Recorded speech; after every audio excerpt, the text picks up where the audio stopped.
கர்த்தருக்குள் பிரியமான சகோதர சகோதரியே, உங்களுடைய வாழ்க்கையில பல ஆண்டுகளாக நீங்கள் ஒரு வனாந்தாரத்தை போல வீடுகளிலே நீங்கள் வாழ்ந்து கொண்டிருக்கிறீங்க. நான் இயேசுவை அறிந்து ஏறக்குறைய 5 ஆண்டு ஆகியிருக்கிறது அப்படி சொல்றவங்களும் இருக்கிறீங்க. நான் இயேசுவை ஏற்றுக்கிட்டு 12 ஆண்டுகள் ஆகிவிட்டது அப்படி சொல்றவங்களும் இருக்கிறீங்க. நான் இயேசுவை அறிந்து 18 ஆண்டுகள் ஆகியிருக்கிறது அப்படி சொல்றவங்களும் இருக்கிறீங்க. சிலர் நிறைய சொல்றாங்க, நான் 40 வருஷம் ஆயிருச்சு, 35 வருஷம் ஆயிருச்சு. இப்படி நிறைய பேர் தன்னுடைய அனுபவங்களை நீங்க சொல்லிக்கிட்டு இருக்கிறீங்க. அநேகர் எங்க வாழ்க்கையில கஷ்டங்கள் மாத்திரமே இருக்கிறது, எங்களுக்கு இந்த வனாந்தாரத்துல நாங்க இருந்தோம், எங்க வனாந்தாரம் மாறிடும் அப்படின்னு சொல்லி நாங்க விசுவாசிச்சோம், விசுவாசித்தால் தேவனுடைய மகிமை காண்பார் என்று ஆண்டவர் சொன்னதுனால நாங்களும் விசுவாசிச்சுட்டு தான் இருக்கிறோம். ஆனா இன்னும் நாங்கள் அந்த மகிமையை தான் எங்களால் பார்க்க முடியல, எங்க வாழ்க்கை அப்படியே இருக்கிறது என்பதாக நீங்கள் யோசிக்கிறீங்களா? இந்த வருஷத்துல உங்க வனாந்தாரம் மாறப்போகுது விசுவாசிக்கிறீங்களா? இந்த வருஷத்தில் உங்களுக்கு இழந்தது 2 மடங்கு ஆண்டவர் தரப்போறார் விசுவாசிக்கிறீங்களா?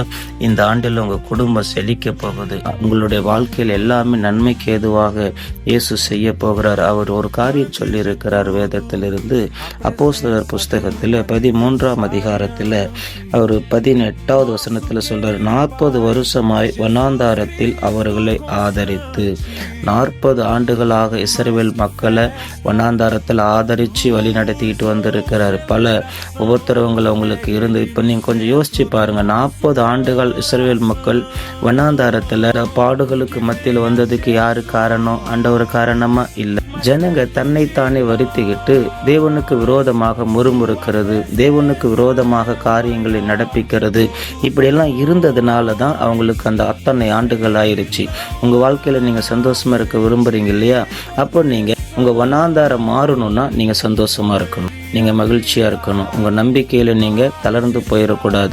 ஆண்டவரை தேடுற காரியத்துல நீங்க இன்னைக்கு சோர்ந்து போயிடக்கூடாது. எல்லா காரியத்திலையும் உண்மையா இருங்க. உண்மையா இருக்கிறவங்கள ஆண்டவர் ஆசீர்வதிக்கிறார். அவர் உண்மையா இருக்கிறவங்களை குறித்து அவரே தெளிவா சொல்றாரு தானே, இவர் என் வீட்டில் எங்கும் உண்மை உள்ளவர் சொல்றாரு இல்லையா? அப்போ உங்க வாழ்க்கையில எல்லாமே ஆசீர்வாதமாக மாறும்.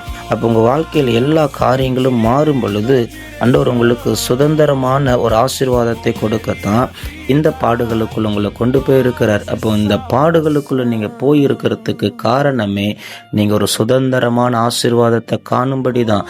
இன்றைக்கு உங்க வாழ்க்கையில் ஒரு நன்மை நடக்குது, ஆசீர்வாதம் நடக்குது. விசுவாசிங்க, ஆண்டவருக்கு நன்றி சொல்லுங்க, ஆண்டவருக்கு ஆமேன் சொல்லுங்க. ஜீவனுள்ள நாளெல்லாம் கர்த்தரை ஸ்தோத்தரிங்க. இயேசுவின் நாமத்தில்